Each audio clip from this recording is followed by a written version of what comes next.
Hello बच्चों, तो स्वागत है आप लोग का इस आंसर क्लासेज में। पिछले लेक्चर में हम लोग विषम इलेक्ट्रॉन अणु तथा आयनिक बंध पढ़े थे और डिफरेंट टाइप के कंपाउंड में आयनिक, कोवेलेंट और कोऑर्डिनेट बॉन्ड की पहचान कैसे की जाती है वो देखे थे। आज हम लोग बात करेंगे आयनिक बंध को प्रभावित करने वाले कारक की। तो आयनिक बंध को प्रभावित करने वाले कारक में जो पहला केस हम लोग देखेंगे वो डेल्टा ईएन, बोले तो इलेक्ट्रोनेगेटिविटी। इसके बारे में हम लोग पीरियोडिक प्रॉपर्टीज में पढ़े हुए हैं। वहां पे हम लोग 4 केस देखे थे: atomic radius, ionization energy, electron affinity और इलेक्ट्रोनेगेटिविटी। वो चारों इंपॉर्टेंट है। अभी इस साल का आप नीट का पेपर उठा के देखें, उसमें आयोनाइजेशन एनर्जी से क्वेश्चन आया था। लेकिन चारों में जो सबसे ज़्यादा इंपॉर्टेंट है वो इलेक्ट्रोनेगेटिविटी है, जहाँ पे पॉलिंग स्केल आप लोग देखे हुए हैं, क्योंकि केमिस्ट्री में मैक्सिमम पार्ट में इसका यूज आएगा। तो देखिए, delta N is directly proportional to होता है परसेंटेज ऑफ आयनिक कैरेक्टर।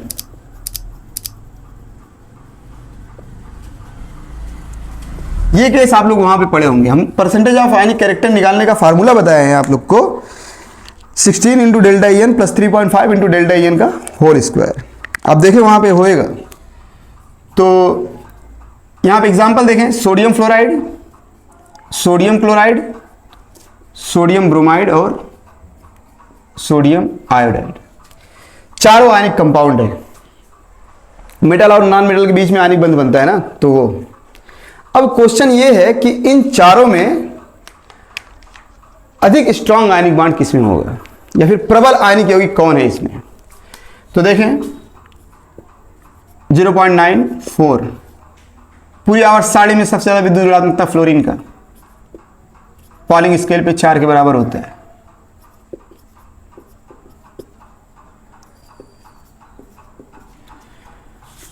तो जो डेल्टा एन आएगा इसका, इनका अंतर क्या, 3.1, 2.1, 1.6 और 1.2। तो जिसके डेल्टा एन का मान सबसे ज्यादा होगा वो ज्यादा प्रबल। Delta N is directly proportional to percentage of ionic character. प्रतिशत आयनिक लक्षण के समानुपाती होता है डेल्टा एन। इसका अर्थ यह हुआ कि जिसके डेल्टा एन का मान सबसे ज्यादा, उसका प्रतिशत आयनिक लक्षण भी सबसे ज्यादा। कहने का अर्थ वो आयनिक यौगिक सबसे ज्यादा प्रबल होगा। तो इन चारों में सबसे ज्यादा प्रबल आयनिक यौगिक कौन, सोडियम फ्लोराइड। और सबसे कम प्रबल आयनिक यौगिक कौन, दुर्बल आयनिक यौगिक कौन, सोडियम आयोडाइड। दूसरा केस देखें, ये आसान केस है, आप देखें वहां पे पढ़ाए होंगे इलेक्ट्रोनेगेटिविटी में। दूसरा केस भी आप लोग पढ़े हुए हैं, delta N is directly proportional to oxidation number, प्रभावित करने वाले कारक में अगला। तो यहां पे एग्जांपल लेके बताते हैं हम आपको। MnO4 minus MnO2, Mn2O3, MnO4 minus 2। ये तो इसमें हम लोग कैसे निकालेंगे कि कौन प्रबल है और कौन दुर्बल है। इसका कंपैरिजन हम लोग किससे करेंगे, ऑक्सीडेशन नंबर से। जिसका ऑक्सीडेशन नंबर सबसे ज्यादा, उसका डेल्टा एन भी सबसे ज्यादा, और जिसका डेल्टा एन सबसे ज्यादा वो सबसे प्रबल आयनिक यौगिक। तो यहां पे क्या, +7, +4, +3 और +6। नंबरिंग दे देते हैं, फर्स्ट, सेकेंड, थर्ड और फोर्थ। तो यहां पे क्या होएगा, फर्स्ट, उसके बाद फोर्थ, सेकेंड और थर्ड। सबसे ज्यादा प्रबल आयनिक यौगिक कौन होगा, पहला। जिसका ऑक्सीकरण संख्या सबसे ज्यादा, उसका डेल्टा एन भी सबसे ज्यादा, और जिसका डेल्टा एन सबसे ज्यादा वो प्रबल आयनिक यौगिक। जिसका डेल्टा एन सबसे कम, वो सबसे दुर्बल आयनिक यौगिक। और डेल्टा एन सबसे कम किसका होगा, जिसका ऑक्सीडेशन नंबर सबसे कम होगा। यहां पे हम लोग डेल्टा एन से कंपेरिजन नहीं कर सकते थे ना, क्योंकि जो पॉलिंग ने स्केल दिया था वो सिर्फ तीसरे आवर्त तक दिया था, जबकि डी ब्लॉक के तत्व है मैग्नीज, चौथे आवर्त से स्टार्ट होता है ना। तीसरा केस जो सबसे ज्यादा इंपॉर्टेंट केस है प्रभावित करने वाले कारक में, वो है लैटिस एनर्जी। लैटिस एनर्जी बोले तो जालक ऊर्जा, सबसे इंपॉर्टेंट केस। तो जालक ऊर्जा कहते किसे, एक मोल आयनिक क्रिस्टल के निर्माण के लिए उसके अवयवी गैसीय आयनों द्वारा मुक्त हुई ऊर्जा जालक ऊर्जा कहलाता है। या फिर हम लोग इसको ऐसे ही परिभाषित कर सकते हैं, एक मोल आयनिक क्रिस्टल को उसके अवयवी गैसीय आयनों में विभक्त करने के लिए आवश्यक न्यूनतम ऊर्जा जालक ऊर्जा कहलाता है। तो इसको सिद्ध कैसे करेंगे, पहले वाला केस क्या पढ़े, 1 मोल आयनिक क्रिस्टल के निर्माण के लिए, तो यहां पे क्या Na+ Cl- सोडियम क्लोराइड। 1 मोल आयनिक क्रिस्टल के निर्माण के लिए उनके अवयवी गैसीय आयनों द्वारा मुक्त हुई ऊर्जा क्या कहलाता है, जालक ऊर्जा। इसके लिए जो एंथैल्पी होगा वो ऋणात्मक। जबकि जो दूसरा परिभाषा हम लोग पढ़े हैं, 1 मोल आयनिक क्रिस्टल को उनके अवयवी गैसीय आयनों में विभक्त करने के लिए, मतलब तोड़ने के लिए आवश्यक न्यूनतम ऊर्जा जालक ऊर्जा कहलाता है। इसके लिए जो एंथैल्पी होता है वो धनात्मक होता है। तो जब निर्माण होगा तो एंथैल्पी क्या होगा, ऋणात्मक, और जब अगर टूटेगा, विभक्त होगा, तो उसके लिए एंथैल्पी क्या, धनात्मक। जैसे एक एग्जांपल लेके आपको बताते हैं, Na+ Cl- गिव्स NaCl। तो यहां पर क्या हुआ है, निर्माण हुआ है। अब क्वेश्चन ये है कि इसके लिए आप लोग को एंथैल्पी परिवर्तन बताना है। ए ऑप्शन है +788 किलोजूल प्रति मोल, दूसरा है -788 किलोजूल प्रति मोल, तीसरा है +394 किलोजूल प्रति मोल, और डी है नन ऑफ दीज। तो बताएं यहां पे जो आयनिक क्रिस्टल है का निर्माण हो रहा है कि आयनिक क्रिस्टल टूट रहा है। तो आयनिक क्रिस्टल यहां पे क्या हो रहा है, निर्माण हो रहा है, और जब निर्माण होगा तो एंथैल्पी क्या होगा, ऋणात्मक। तो यहां पे वैल्यू देखें, ऋणात्मक किसका आ रहा है, बी का। तो बी वाला ऑप्शन इसका सही ना। तो देखें लैटिस एनर्जी से हम लोग आयनिक कंपाउंड की प्रबलता को कैसे चेक करेंगे, देखें। बहुत इंपॉर्टेंट केस है, देखिएगा। जो लैटिस एनर्जी होता है वो डायरेक्टली प्रोपोर्शनल होता है Z+ और Z- की, और यूनिवर्सल होता है R+ और R-। Z+ किसको बोलते हैं, धनायन पर आवेश, Z-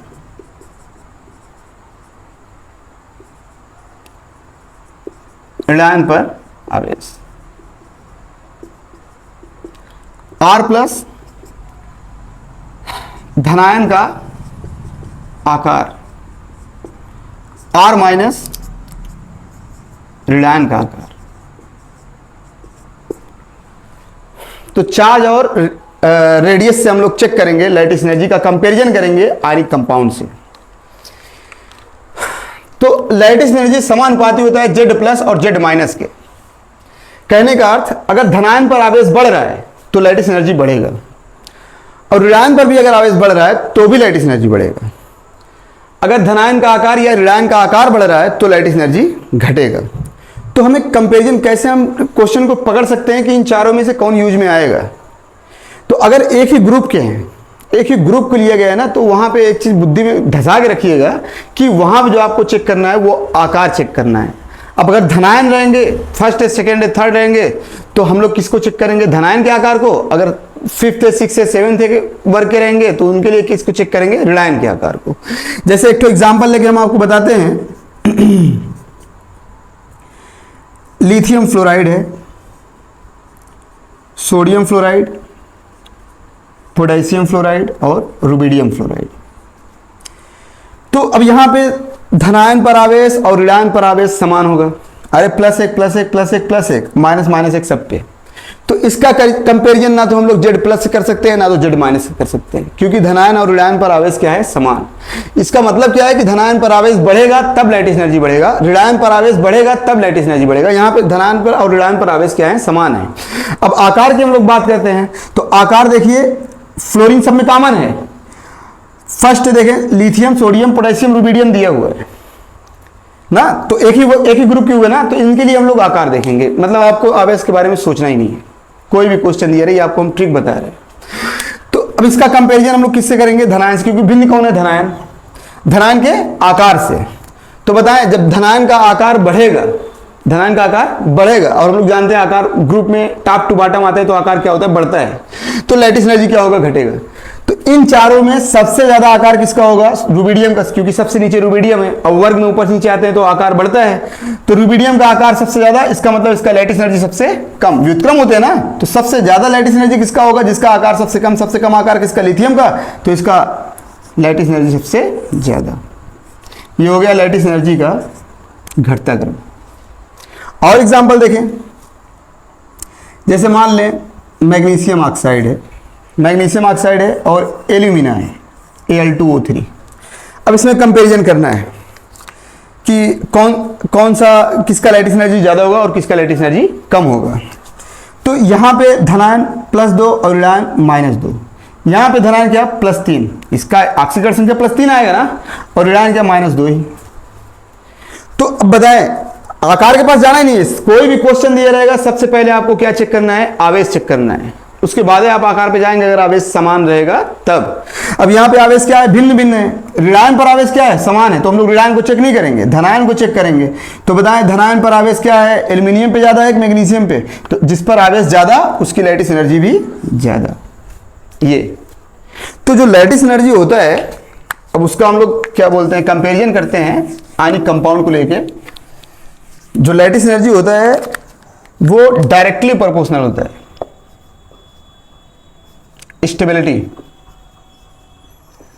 stability of ionic compound.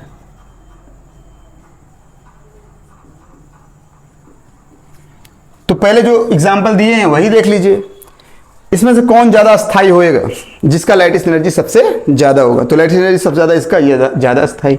अब ज्यादा स्थायी है तो ये आयनिक कंपाउंड क्या होगा, प्रबल होगा। और एग्जांपल देखें, और एग्जांपल, अब इससे थोड़ा सिद्ध करते हैं। अब लैटिस एनर्जी ना पूछ के हम आपसे स्टेबिलिटी पूछ लेते हैं। जैसे मान लीजिए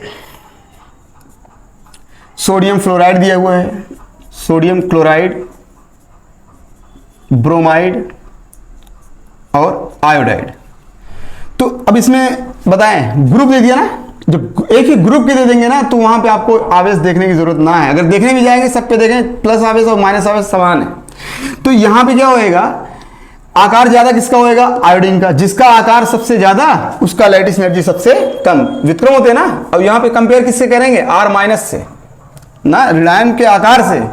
तो ऋणायन का आकार सबसे ज्यादा किसका होगा, आयोडीन का, और जिसका आकार सबसे ज्यादा उसका लैटिस एनर्जी सबसे कम, और जिसका लैटिस एनर्जी सबसे कम उसका आयनिक स्टेबिलिटी भी सबसे कम। तो सबसे कम स्टेबिलिटी किसका होगा, आयोडीन का। उससे ज्यादा किसका होगा, सोडियम ब्रोमाइड, उससे ज्यादा सोडियम क्लोराइड, और सबसे ज्यादा सोडियम फ्लोराइड का। कोई भी क्वेश्चन आप लोग देख सकते हैं। अभी हम आपको क्वेश्चन देंगे लैटिस एनर्जी से, जिसमें आप लोग को इंक्रीज और डिक्रीजिंग ऑर्डर भी पूछेंगे, तो आप लोग बताएंगे।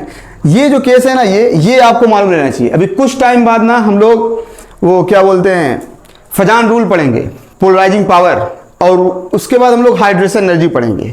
तो वहां पे ना ये यूज बहुत आएगा। मुख्य रूप से जो लैटिस एनर्जी का यूज आएगा वो हाइड्रेशन एनर्जी हम लोग पढ़ेंगे तब।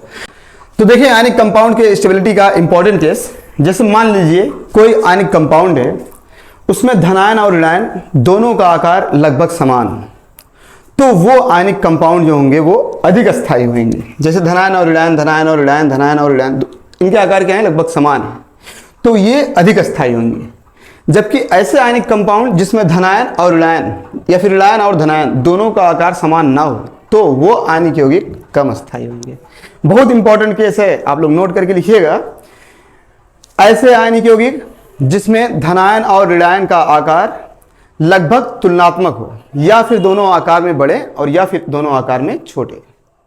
तो ऐसे आयनिक यौगिक जिसमें धनायन और ऋणायन दोनों का आकार लगभग तुलनात्मक हो, तो वे आयनिक यौगिक के क्रिस्टल जो होंगे वो अधिक स्थायी होंगे।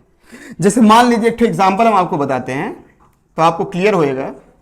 Caesium fluoride, caesium chloride, caesium bromide और सीजियम आयोडाइड। क्वेश्चन समझिएगा। अभी हम लोग एक तो केस पढ़े हैं कि जो लैटिस एनर्जी होता है वो डायरेक्टली प्रोपोर्शनल होता है स्टेबिलिटी के, और हम लोग जानते हैं जो लैटिस एनर्जी होता है वो Z+ और Z- के समानुपाती, R+ और R- के व्युत्क्रमानुपाती। अभी हम लोग देखें, अब यहां पे जो केस बनता है वो देखिएगा, लैटिस एनर्जी R+ और R- के क्या होता है, व्युत्क्रम उल्टा होता है।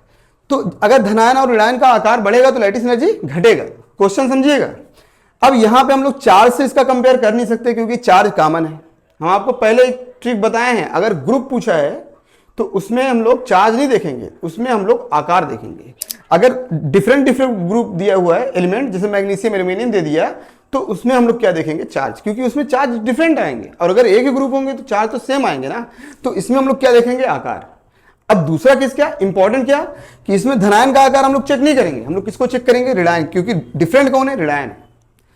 अब समझिए क्वेश्चन, जैसे फ्लोरीन है, क्लोरीन है, ब्रोमीन है, आयोडीन, इन चारों में आकार सबसे ज्यादा किसका, आयोडीन का। जिसका आकार सबसे ज्यादा उसकी लैटिस एनर्जी सबसे कम। अभी हम लोग पढ़ के आए ना। अब क्वेश्चन समझिएगा, सीजियम है, सीजियम का आकार बहुत बड़ा, सीजियम कौन से आवर्त का है, 6वें आवर्त का। उसका फ्लोरीन का आकार बहुत छोटा, क्योंकि फ्लोरीन कौन से आवर्त में आता है, दूसरे आवर्त में। तो देखिएगा,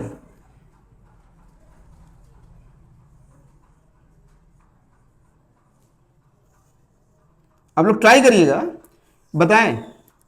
जो आकार लगभग तुलनात्मक आ रहा है, ये सीजियम कौन है, धनायन, धनायन, इसका आकार बहुत बड़ा है, क्योंकि टॉप टू बॉटम आएंगे, लिथियम है, सोडियम है, पोटेशियम है, रुबिडियम है, उसके बाद सीजियम है, इसका आकार बहुत बड़ा है। अब फ्लोरीन का आकार सबसे छोटा, क्योंकि ये सबसे ऊपर है। उसके बाद इससे बड़ा कौन, क्लोरीन का, इससे बड़ा कौन, ब्रोमीन का। सबसे बड़ा आकार किसका था, आयोडीन का। तो जो सीजियम है उसका आकार बहुत बड़ा है, जो आयोडीन है इसका भी आकार बड़ा है। तो दोनों धनायन और ऋणायन दोनों के आकार क्या आ रहे हैं, लगभग समान। तो धनायन और ऋणायन के आकार अगर समान आ रहे हैं तो जो स्टेबिलिटी होगा वो सबसे ज्यादा किसका होगा। बहुत इंपॉर्टेंट केस, याद रखिएगा। यहां पे लैटिस एनर्जी को अगर फॉलो करेंगे तो आप कहेंगे कि भैया इसका आकार सबसे ज्यादा है, और हम लोग जानते हैं कि जिसका आकार सबसे ज्यादा उसकी लैटिस एनर्जी सबसे कम, और जिसकी लैटिस एनर्जी सबसे कम उसकी स्टेबिलिटी सबसे कम होगी। लेकिन यहां पे क्या है, होना क्या चाहिए था, फ्लोरीन का जो स्टेबिलिटी होना चाहिए था वो सबसे ज्यादा होना चाहिए था, क्योंकि इसका आकार सबसे कम है, और जिसका आकार सबसे कम होता है उसकी लैटिस एनर्जी सबसे ज्यादा होता है, और जिसकी लैटिस एनर्जी सबसे ज्यादा उसकी स्टेबिलिटी भी सबसे ज्यादा। तो यहां पे क्या देखना है, ये चेक करिए। धनायन क्या था, सीजियम था। ऋणायन कौन है, फ्लोरीन है, क्लोरीन है, ब्रोमीन है, आयोडीन है। अगर हम लोग सीजियम का कंपैरिजन फ्लोरीन से करेंगे तो आपको कैसा देखने को मिलेगा मालूम है, ये केस देखने को मिलेगा। ये सीजियम है और ये फ्लोरीन है, समझ रहे हैं। उसके बाद क्या, अगर हम लोग और देखने जाएंगे तो समझ लें ये सीजियम है, ये क्लोरीन है। तो होना क्या चाहिए, धनायन और ऋणायन के आकार अगर समान आ रहे हैं तो वो आयनिक कंपाउंड के जो क्रिस्टल होंगे ना वो अधिक अस्थायी होंगे। तो मोर स्टेबल कंपाउंड इन चारों में कौन होगा, ये समझिएगा। बहुत इंपॉर्टेंट केस, नोट करके लिखवाए हैं। उसके बाद एक एग्जांपल और देखें, जैसे मान लें मैग्नीशियम सल्फेट है, बेरिलियम सल्फेट, कैल्शियम सल्फेट और बेरियम सल्फेट। इसमें भी देखिए वही केस बनता है। अभी हम आपको बताएंगे कि जो सल्फेट होता है ना वो लार्ज आयन होता है, जो सल्फेट होता है वो लार्ज आयन होता है। जबकि जब बेरिलियम, मैग्नीशियम, कैल्शियम और स्ट्रांसियम, बैरियम की बात करते हैं तो बैरियम सबसे ज्यादा धनायन है। तो सबसे ज्यादा धनायन कौन, बैरियम, और सबसे ज्यादा ऋणायन कौन, सल्फेट। तो इसका कंपैरिजन सल्फेट का इस वक्त हम लोग किससे करेंगे, इससे, बैरियम से, ना कि आप लोग बेरिलियम से करने चले जाएंगे। आप लोग क्वेश्चन में देखिएगा, लैटिस एनर्जी में जहां पे आप लोग क्वेश्चन गलत करेंगे ना वो जगह यही होएगा, और यहीं पे आपको पकड़ के रखना है। तो यहां पे जो स्टेबिलिटी ज्यादा होगा वो किसका होगा, ये बैरियम सल्फेट का ना। अब देखें हम लोग जो बात करेंगे, अगला केस जो हम लोग देखेंगे वो प्रॉपर्टीज ऑफ आयनिक कंपाउंड। तो देखें प्रॉपर्टीज ऑफ आयनिक कंपाउंड, बोले तो आयनिक यौगिकों के गुणधर्म। तो इसमें हम लोग डिफरेंट केस देखेंगे, जैसे फिजिकल स्टेट, आइसोमॉर्फिज्म, कंडक्टिविटी, उसके बाद हम लोग पढ़ेंगे पोलराइजेशन और मेल्टिंग पॉइंट। तो सबसे पहले हम लोग बात करेंगे फिजिकल स्टेट की, बोले तो भौतिक अवस्था। तो आप लोग को जो केस हम बोलेंगे आप लोग वर्ड में लिखिएगा। पहला पॉइंट है इसमें कि जो आयनिक यौगिक होते हैं वो ठोस, क्रिस्टलीय एवं भंगुर प्रकृति के होते हैं। भंगुर प्रकृति का अर्थ क्या होता है, कोई ठोस है उस पर हम बाह्य बल आरोपित करें और वो टूट जाए तो उसको बोलते हैं भंगुर प्रकृति। तो पहला केस, आयनिक यौगिक ठोस, क्रिस्टलीय एवं भंगुर प्रकृति के होते हैं। दूसरा पॉइंट, आयनिक यौगिकों में आयनों के मध्य स्थिर प्रबल विद्युत आकर्षण प्रबल विद्युत आकर्षण को अंडरलाइन कर लीजिएगा। आयनिक यौगिकों में आयनों के मध्य स्थिर प्रबल विद्युत आकर्षण आयनिक यौगिक को ठोस एवं कठोर बनाने के लिए उत्तरदायी होता है। ये दूसरा पॉइंट। जो तीसरा पॉइंट है इसमें बहुत इंपॉर्टेंट पॉइंट, सामान्यतः जो आयनिक यौगिक होते हैं वो डायमैग्नेटिक नेचर के होते हैं। सामान्यतः जो आयनिक कंपाउंड होते हैं वो डायमैग्नेटिक बोले तो प्रतिचुंबकीय प्रकृति के होते हैं, परंतु कुछ आयनिक यौगिक जैसे धातुओं के super oxide, potassium super oxide, rubidium super oxide, caesium super oxide इत्यादि, जो धातुओं के सुपर ऑक्साइड होते हैं वो किस नेचर के होते हैं? Paramagnetic nature. इसके बारे में आप लोग पढ़ेंगे एमओटी में। एमओटी बोले तो मॉलिक्यूलर ऑर्बिटल थ्योरी, ये भी आप लोग पढ़ेंगे, घबराइएगा मत। इसके बारे में हम आपको बताएंगे एमओटी में, मॉलिक्यूलर ऑर्बिटल थ्योरी में। तो एक बार आओ, जो आयनिक यौगिक होते हैं वो सामान्यतः डायमैग्नेटिक नेचर बोले तो प्रतिचुंबकीय होते हैं, परंतु धातुओं के सुपर ऑक्साइड जो होते हैं वो कौन से प्रकृति के होते हैं? पैरामैग्नेटिक नेचर के। ये इंपॉर्टेंट केस। उसके बाद अगला पॉइंट क्या, ये भी इंपॉर्टेंट, सामान्यतः जो आयनिक कंपाउंड होते हैं वो कलरलेस होते हैं। सामान्यतः जो आयनिक कंपाउंड होते हैं वो कलरलेस मतलब रंगहीन होते हैं, परंतु ट्रांजिशन एलिमेंट के कुछ आयनिक यौगिक, ट्रांजिशन एलिमेंट बोले तो पोटेशियम परमैग्नेट और पोटेशियम डाइक्रोमेट KMnO4 और K2Cr2O7। तो सामान्यतः जो आयनिक यौगिक होते हैं वो रंगहीन प्रकृति के होते हैं, परंतु संक्रमण तत्वों के कुछ आयनिक यौगिक ऐसे होते हैं जो कलर वाले होते हैं, रंगीन प्रकृति के। इसका जो रंग होता है वो पिंक, ये ट्रांजिशन एलिमेंट में पढ़ेंगे, बहुत इंपॉर्टेंट केस है ये। और इसका जो रंग होता है वो ऑरेंज। आप देखेंगे IIT और नीट दोनों में क्वेश्चन पूछा गया है ना, ये केस। तो सामान्यतः जो आयनिक यौगिक होते हैं वो डायमैग्नेटिक नेचर के होते हैं, परंतु धातुओं के सुपर ऑक्साइड जो होते हैं वो पैरामैग्नेटिक नेचर के होते हैं। इसके बारे में हम आपको एमओटी में बताएंगे। दूसरा केस क्या, जो सामान्यतः आयनिक यौगिक होते हैं वो कलरलेस होते हैं, परंतु कलरलेस बोले तो रंगहीन, परंतु संक्रमण तत्वों के आयनिक यौगिक जो होते हैं वो रंगीन प्रकृति के होते हैं, जैसे पोटेशियम परमैग्नेट पिंक और पोटेशियम डाइक्रोमेट ऑरेंज। ये पहला केस। दूसरा केस हम लोग पढ़ेंगे आइसोमॉर्फिज्म। आइसोमॉर्फिज्म बोले तो सम आकृतिकता। तो अब सम आकृतिकता कहते किसे हैं? दो या दो से अधिक आयनिक यौगिक, दो या दो से अधिक आयनिक यौगिक आपस में सम आकृतिकता प्रदर्शित करते हैं। बहुत इंपॉर्टेंट है, दो या दो से अधिक आयनिक यौगिक आपस में सम आकृतिकता प्रदर्शित करते हैं। अब इसके दो केस है, दो शर्तें हैं आइसोमॉर्फिज्म प्रदर्शित करने के लिए। तो पहला जो शर्त है कि पहला शर्त, जो क्रिस्टल संरचना होना चाहिए, क्रिस्टल संरचना वो क्या होना चाहिए? समान होना चाहिए। अभी हम आपको बताते हैं क्रिस्टल संरचना का, तभी आप लोग पॉइंट लगा के लिखिएगा। समाकृतिकता प्रदर्शित करने के लिए जो पहला केस है उसमें आपको ये वर्ड लिखना है कि जो क्रिस्टल संरचना होता है वो क्या होता है, वो क्या होना चाहिए? समान होना चाहिए, सम आकृतिकता को प्रदर्शित करने के लिए। दूसरा, यदि जो भी आयनिक यौगिक दिए हैं उनके अवयवी आयनों में इलेक्ट्रॉनिक संरचना बोले तो सम इलेक्ट्रॉनिक, ब्रैकेट में धनायन और ऋणायन में इलेक्ट्रॉन की संख्या क्या होना चाहिए? समान होना चाहिए। तो वो आपस में क्या प्रदर्शित करेंगे? सम आकृतिकता प्रदर्शित करेंगे। अब आए आपको हम थोड़ा बताते हैं कि सम आकृतिकता को हम लोग कैसे रिप्रेजेंट करेंगे ना। तो जैसे ये जिंक सल्फेट है, जिंक सल्फेट बोले तो सफ़ेद कशिश, जिंक सल्फेट बोले तो सफ़ेद कशिश, वाइट विट्रॉल। फेरस सल्फेट को बोलते हैं ग्रीन विट्रॉल, और ये मैग्नीशियम सल्फेट बोले तो एप्सम साल्ट। अब इसमें देखें जो धनायन और ऋणायन है, इस पर आवेश क्या? +2, इस पर भी आवेश -2, +2 -2, +2 और -2। इनसे हमें कोई अर्थ ना है, आयन तो समान है। क्रिस्टल संरचना मतलब जल के अणुओं द्वारा जो घेरे गए हैं। तो ये व्हाइट विट्रॉल का जो फार्मूला होता है zinc sulphate into 7H2O, green vitriol का फार्मूला FeSO4 इंटू 7H2O और Epsom salt magnesium sulphate into 7H2O। तीनों में देखिए ये क्रिस्टल संरचना जो है वो क्या है? समान। तो क्रिस्टल संरचना अगर समान हुआ तो वो आइसोमॉर्फिज्म प्रदर्शित करेंगे। नाम लिख लीजिएगा सबका जो जनरल नाम है। उसके बाद यहां पे देखें एक तो एग्जाम्पल हम लिख के रखे हैं, जैसे जिंक सल्फेट है, इसमें जल के कितने अणु हैं? 7। जो कॉपर सल्फेट है इसको बोलते हैं ब्लू विट्रॉल, नीला थोथा, इसमें जल के कितने अणु हैं? 5। तो बताएं क्या ये क्रिस्टल संरचना इनके समान है? नहीं, तो ये समआकृतिकता प्रदर्शित नहीं करेंगे। ये पहला केस जो आप लोग लिखे हैं कि समआकृतिकता प्रदर्शित करने के लिए उनकी क्रिस्टल संरचना समान होना चाहिए। ये पहला केस, क्रिस्टल संरचना समान होगा तो वो समआकृतिकता प्रदर्शित करेंगे, अन्यथा वो समआकृतिकता प्रदर्शित नहीं करेंगे।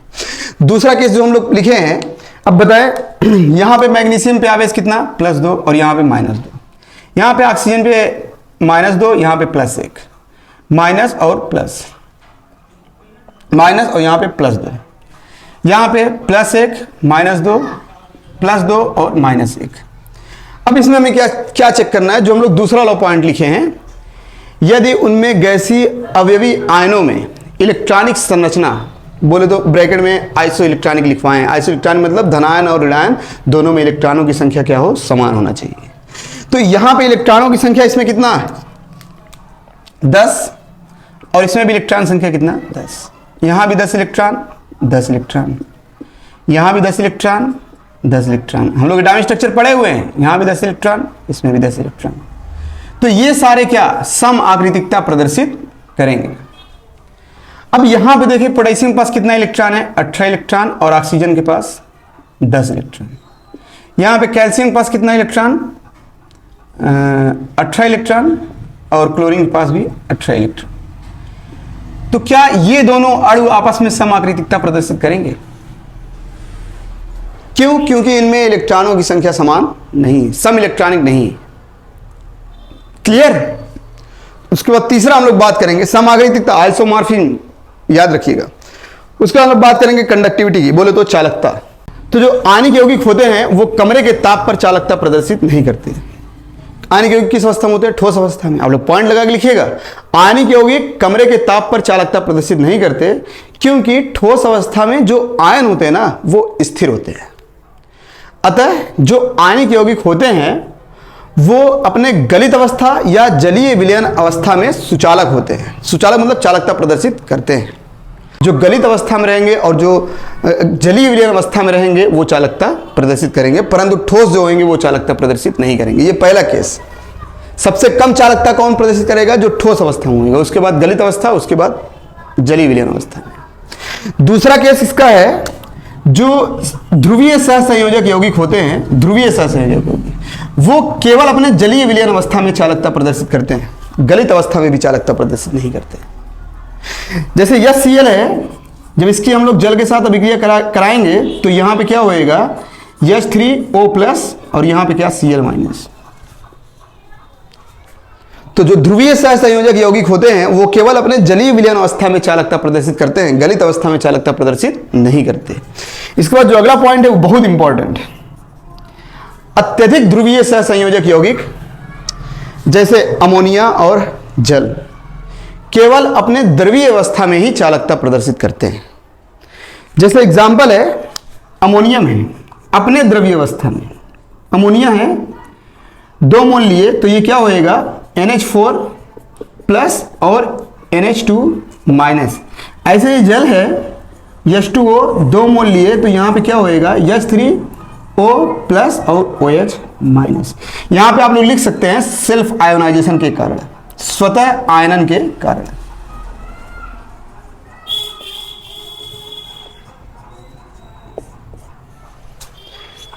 ये आणिक यौगिकों के गुणधर्म में फिजिकल स्टेट, आइसोमॉर्फिज्म और कंडक्टिविटी।